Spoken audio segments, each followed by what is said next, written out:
Panginoon, huwag mo akong pabayaan ngayon. Panginoon, maraming salamat sa bagong araw ngayon na nasa buhay ko. Maraming salamat sa mga bagong pagkakataon na kasama ng araw na ito.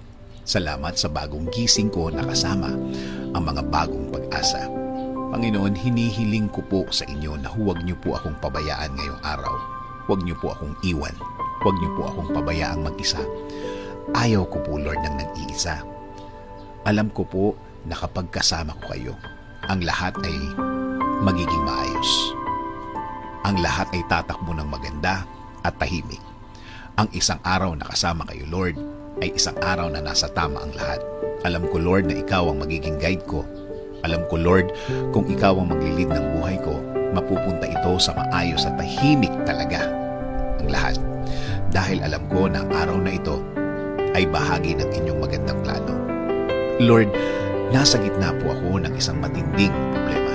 Isang matinding problema na kinukuha ang lahat ng parts ng aking araw. Walang oras na hindi ko naaalala ang problemang ito. Pagod na din po ako sa pag-iisip ng problemang ito. Marami na po ang apektado sa aking buhay. Marami na din po akong hindi nagagawa dahil sa aking kinakaharap. Kahit ang mga mahal ko sa buhay, napapabayaan ko na dahil sa problemang ito. Lord, I'm asking you to be in the middle of my life now. Ikaw na po ang mag-lead ng aking buhay. Ikaw na po ang manguna ng aking buhay. Ikaw na po ang magbigay ng direksyon.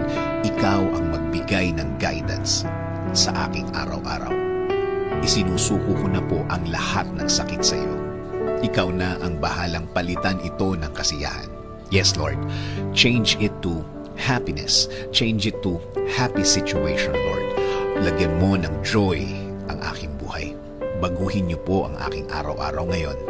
Yes, Lord. Kasama na ang mga araw na parating, mga linggo, buwan ng aking buhay. Sawa na din po ako sa aking sitwasyon, Panginoon. Inaamin ko sa iyo, Lord, na ang sarili ko na naman ang aking inasahan. Sarili ko na naman ang inasahan ko pagdating sa kasagutan sa aking problema. Alam ko, Lord, na natulungan mo na ako dati. At patawad, Lord, dahil nakalimutan ko na ito. Ngayon po, starting today, ikaw na po ang manguna sa aking buhay. Lagyan mo po ito ng purpose. Ibalik mo po ang pakiramdam ko nung una kitang nakilala, Lord. Ibalik mo po ulit ang saya ng aking buhay na ikaw lang, Panginoon, ang aking inaasahan. Ikaw na ngayon ang aking huhugutan ng lakas. Ikaw na ngayon ang huhugutan ko ng wisdom. Sa iyo na ako laging magpo-focus, Lord. Ayusin mo ang aking buhay para sa akin at para sa aking mga mahal sa buhay. In Jesus' name I pray. Amen. Sabi nga sa Isaiah 41:10, "So do not fear, for I am with you. Do not be dismayed, for I am your God.